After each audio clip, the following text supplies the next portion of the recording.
Alhamdulillahi Rabbil Alamin. Ashhadu an la ilaha illallah wahdahu la syarika lah. Wa ashhadu anna sayyidana wa nabiyyana Muhammadan abduhu wa rasuluhu la nabiyya ba'dah. Allahumma salli ala sayyidina Muhammadin wa ala alihi wa sahbihi wa sallim taslima. Salatan taftahu biha lana abwaab ar-ridha wa at-taysir, تغلق بها أبواب الشر والتعسير. أنت مولانا فنعم المولى ونعم النصير. أيها الناس اتقوا الله حق تقاته ولا تموتن إلا وأنتم مسلمون. وقال الله تعالى في القرآن الكريم: أعوذ بالله من الشيطان الرجيم. بسم الله الرحمن الرحيم. يا أيها الناس اعبدوا ربكم الذي خلقكم والذين من قبلكم لعلكم تتقون. صدق الله العظيم. Puji dan syukur sama-sama kita panjatkan kepada Allah Subhanahu wa taala yang senantiasa mencurahkan rahmat, taufik dan anugerahnya kepada kita semua. Salawat dan salam semoga tersampaikan kehadiran junjungan alam Rasul Mustafa Nabi besar Muhammad telah membawa umat manusia dari lembah kenistaan kepada puncak kemuliaan, dari gelapnya kondisi bangsa Arab jahiliyah kepada cerahnya kondisi peradaban Islamiyah. Demikian juga kepada keluarga dan sahabat yang membersamai perjuangan beliau hingga kita dapat merasakan Islam yang betul indahnya. Hadirin yang dimuliakan oleh Allah Subhanahu wa taala, di dalam kehidupan ini hidup silih berganti antara kondisi senang dan kondisi susah. Kita yang dalam mudik saat-saat di mana kita yang dalam nikmat, di mana kita merokok kebahagiaan, baik itu kebahagiaan karena faktor duniawi maupun karena faktor ukhrawi. Demikian juga di dalam mudik kita sering mendapatkan kondisi-kondisi yang membuat susah, bahkan stres, frustasi, terpukul dan semisalnya. Di dalam Islam telah diatur bagaimana adab-adab, etika yang harus dilakukan di dalam menyikapi kesusahan, juga di dalam menyikapi kesenangan. Salah seorang ulama tasawuf, Abu Hasan Asy'adzili, menyampaikan bahwa manusia ada kalanya merasakan kesusahan dan ada kalanya merasakan kebahagiaan. Yang masing-masing dari itu ada yang memiliki sebab, ada yang tidak memiliki sebab. Tanya susah yang kita rasa kadang-kadang itu sebab, tetapi kadang-kadang yang susah karena takutkan sebab sampai itu susah. Islam telah mengatur bagaimana cara kita merespon kondisi kesusahan. Maka Abu Hasan Asy'adzili menyatakan bahwa asbabul khawdi thalathah. Sebab susah ada tiga, yang masing-masing daripada tiga sebab itu ada cara tersendiri untuk meresponnya. Yang pertama adalah sebab timbulnya rasa susah di dalam hati adalah dzambun ahdatsahu, karena dosa yang engkau lakukan. Kemudian ada kalanya yang penyebab susah adalah dunia terbatalkan, karena ada hal yang bersifat duniawi yang hilang darimu. Kemudian ada juga sebab dosa adalah syabsul yu'tika fi nafsik aw fi ilmik. Ada kalanya faktor yang menyebabkan susah adalah karena adanya ulah-ulah orang-orang yang menyakiti, baik menyakiti jiwa kita ataupun kehormatan dan keluarga kita. Hadirin yang dimuliakan oleh Allah Subhanahu wa taala, masing-masing daripada sebab susah itu ada etika tersendiri di dalam menghadapinya. Wa in kunta atnaqta fastaghfir. Seandainya perasaan susah yang kita rasakan disebabkan karena dosa, karena maksiat yang kita lakukan, maka tidak ada cara lain untuk mengobati kesusahan itu selain fastaghfir, beristighfar, meminta ampun kepada Allah Subhanahu wa taala. Kalau seandainya susah itu diakibatkan karena maksiat, bila cara menghadapinya dengan curhat kepada manusia, maka cara tersebut malah membuat aib terbongkar. Yang padahal Allah Subhanahu wa taala memerintahkan kepada hamba-hambanya untuk menutupi aibnya. Ketika susah karena dosa, bila curhatnya kepada manusia, malah akan menyebabkan maksiat itu terbongkar, aib terbongkar, dan harga diri seseorang menjadi berkurang dan runtuh. Oleh karena itu, tempat curhat terbaik bukan kepada manusia, tetapi tempat curhat terbaik adalah kesajadan. Kita bersujud kepada Allah, kita meminta ampun kepada Allah, kita taubat kepada Allah, ingin agar Allah mengampuni dosa-dosa kita, yang mudah-mudahan dengan diampuninya dosa-dosa, diterimanya taubat, kesusahan itu, kegelisahan di dalam hati menjadi hilang. Kemudian ada juga sebab susah karena hilangnya dunia, hilangnya jabatan, hilangnya rumah, hilangnya harta benda. Maka cara untuk merespon rasa susah yang disebabkan oleh karena hilangnya dunia adalah fasbir wahtamil, kita dituntut untuk bersabar. Itulah kesempatan bagi kita untuk kembali kepada Allah Subhanahu wa taala, untuk pasrah kepada Allah Subhanahu wa taala, bahwa Allah yang telah pernah memberikan kita berbagai nikmat. Ketika Allah mencabut nikmat itu, maka kalau Allah ingin mengembalikan kembali nikmat itu, tidak ada yang mustahil dan tidak ada yang dapat menghalangi. Oleh karena itu, bila seandainya rasa susah diakibatkan karena hilangnya sesuatu yang merupakan unsur duniawi, cara meresponnya adalah kembali kepada Allah, dan itu menjadi momen dan kesempatan bagi kita untuk mempertebal keimanan. Berjuang keimanan, kita boleh kehilangan segala-galanya, yang penting kita masih memiliki Allah, hati kita masih bergantung pada Allah yang Maha menguasai segala-galanya. Hadirin yang dimuliakan oleh Allah Subhanahu wa taala. Kemudian ada kalanya sebab susah karena ada orang yang menzalimi. Namun yang hana bersikap katanya, namun yang disakiti katanya, diinaya katanya, dizalimi keluarga atau kehormatan katanya.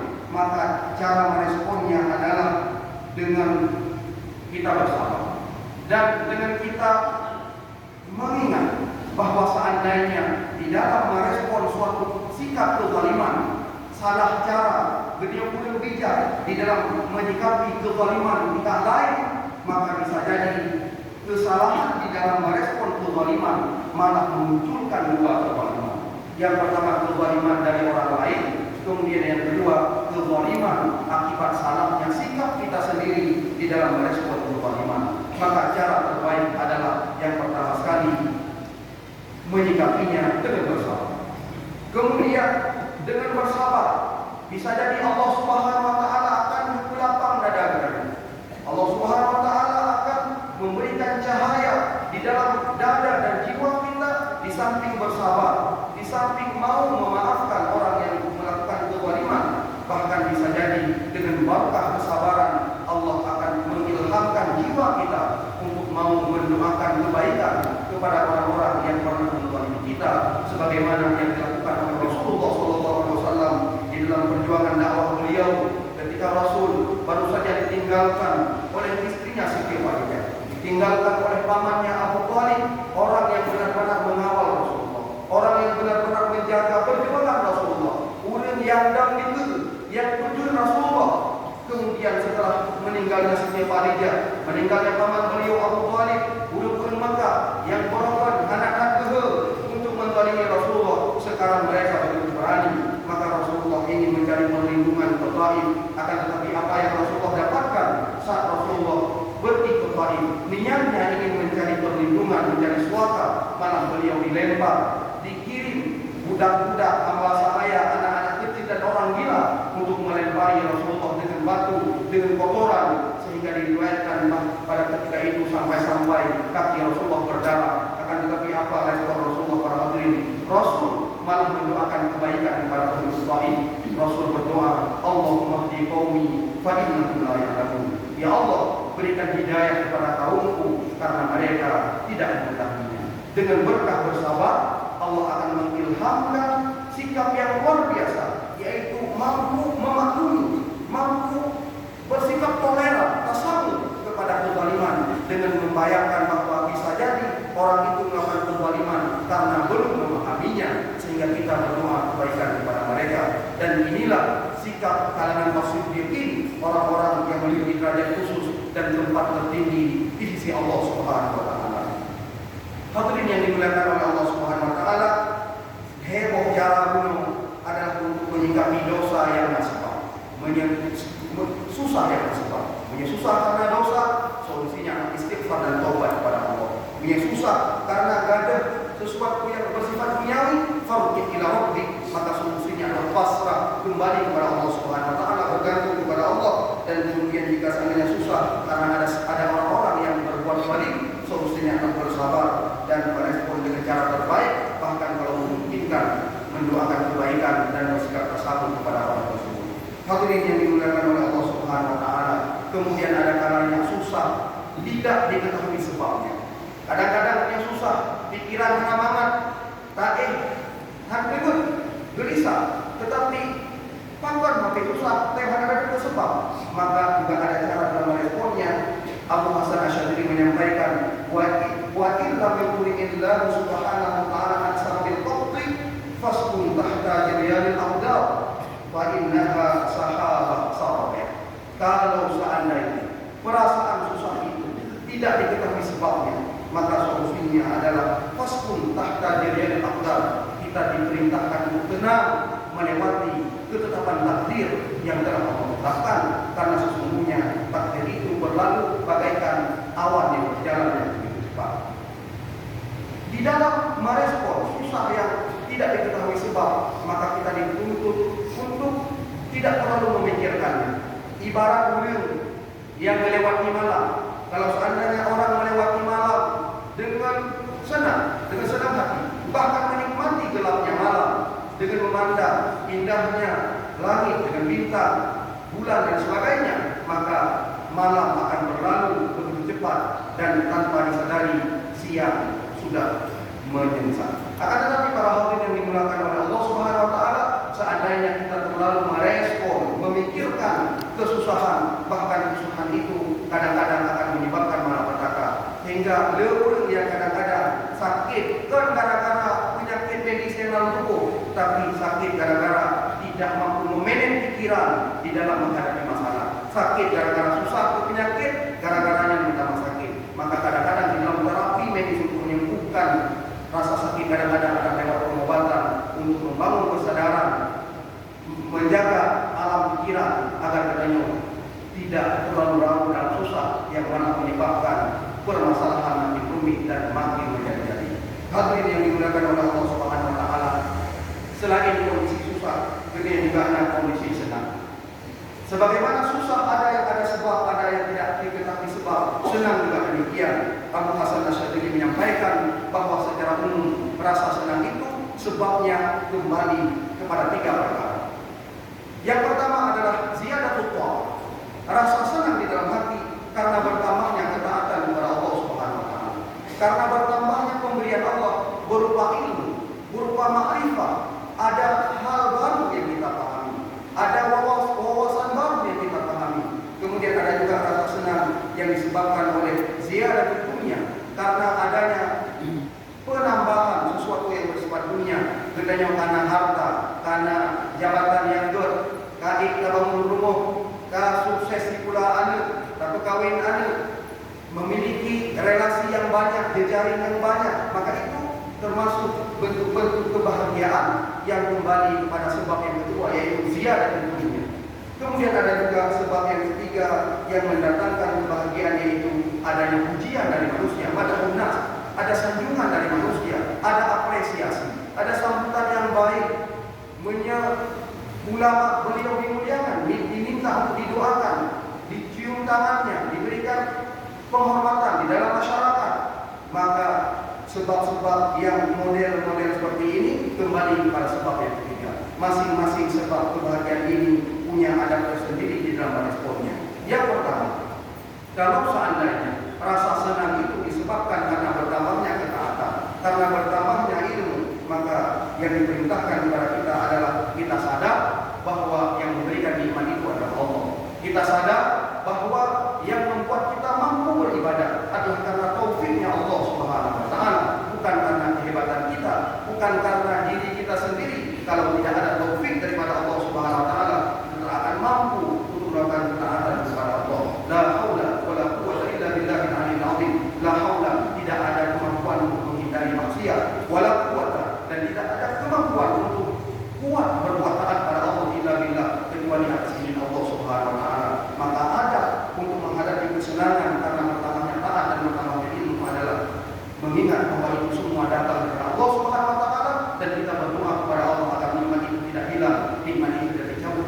kita, karena itulah nikmat yang luar biasa. Kemudian, jika seandainya rasa senang itu karena bertambahnya dunia, maka yang diperintahkan kepada kita sebagai adab adalah ada rasa khawatir, ada rasa cemas, binatang makut dalam hati. Karena siapa tahu kadang-kadang ada hal yang secara zahir merupakan nikmat, tetapi pada hakikatnya ada malapetaka yang di dalam bahasa tasawuf dan dalam bahasa syariat dinamakan dengan al-istidraj. Kamu menulihna fi ainin minna. Ada malapetaka yang tersembunyi di balik bungkusan kenikmatan. Walau secara lahir kadang terlihat nikmat, demi tape makin kaya. Gedamang dalam dunia politik, karirnya melejit cepat. Di dalam jabatan mengalahkan orang-orang yang lebih senior. Di dalam bisnis mengalahkan orang-orang yang sudah duluan memasuki dalam dunia bisnis. Begitu cepat sukses dalam dunia. Jangan selalu bahagia, jangan langsung senang, karena kita harus rasa cemas bisa jadinya dalam istidraj. Allah mengeluru. Tandanya kalau seandainya kenikmatan bertambah tidak membuat ketaatan bertambah, pada hakikatnya dalam istidraj.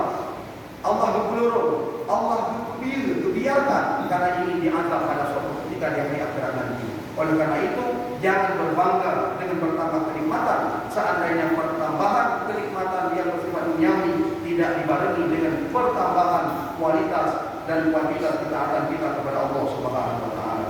Kemudian ada juga sebab yang membuat rasa senang dan bahagia adalah karena madhun nas, adanya pujian manusia, adanya apresiasi, adanya penghargaan dari masyarakat, adanya penghormatan, meningginya popularitas, karisma. Maka adab di dalam merespon kebahagiaannya adalah dengan dia mengingat apa yang adalah nikmat Allah Subhanahu wa taala, lebih bersyukur kepada Allah Subhanahu wa taala karena kita dihargai, kita dihormati, kita dipuji, karena Allah masih menutup aib dan kekurangan kita. Menya Allah buka aib katanya, menya Allah buka lemah kekurangan katanya, ulang-ulang yang ronyo mengandau katanya, anak dan kurma katanya, murid mereka yang selama ini menghormati kita, memandang kita dengan pandangan kekaguman, akan tetapi seandainya Allah membuka aib-aib kita, maka manusia akan jijik melihat diri kita yang penuh dengan dosa, yang serba dengan kesalahan dan kekhilafan. Dipuji oleh manusia, dihormati oleh manusia, diapresiasi oleh manusia, akan karena nikmat Allah Subhanahu wa taala yang Allah menutup aib dan kekurangan kita. Maka adab terbaik di dalam merespon kesenangan akibat pujian manusia adalah dengan berdoa sebagaimana doanya Sayyidina Abu Bakar As-Siddiq, yaitu Allahumma anta a'lamu minni bi nafsi. Ya Allah, sesungguhnya Engkau lebih tahu tentang diriku dibandingkan daripada aku sendiri. Wa anta a'lamu minhu. Ya Allah, Engkau lebih tahu tentang siapa sebenarnya diriku dibanding dari mereka. Engkau lebih tahu tentang kekuranganku ya Allah. Engkau lebih tahu tentang dosa-dosaku ya Allah. Kemudian kita berdoa, Allahumma ighfirli mimma la ya'lamun. Ya Allah, maafkan aku, ampuni aku terhadap dosa-dosa yang mereka tidak memahami. Mereka memuji karena mereka tidak memahami aib-aibku. Maka ya Allah, ampuni aku atas sesuatu yang tidak mereka ketahui. Wa la ta'lamun illa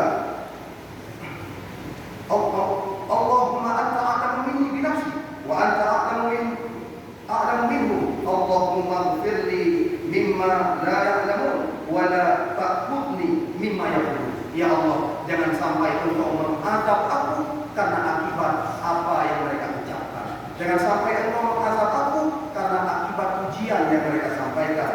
Waj'alni khairan mimma yaqulun. Ya Allah, berikan kepadaku lebih baik dari sangkaan baik mereka. Nyom adab yang perlu kita lakukan di saat merespon pujian orang lain. Jangan langsung bahagia, jangan langsung berbangga. Kita dimuliakan karena Allah menutup aib kita. Maka yang wajar kita lakukan adalah berdoa kepada Allah Subhanahu wa taala agar Allah tidak mengazab kita atas sesuatu yang tertutup dari pandangan manusia, yaitu berupa dosa-dosa dan kekurangan maksiat yang kita lakukan antara kita dengan Allah Subhanahu wa taala.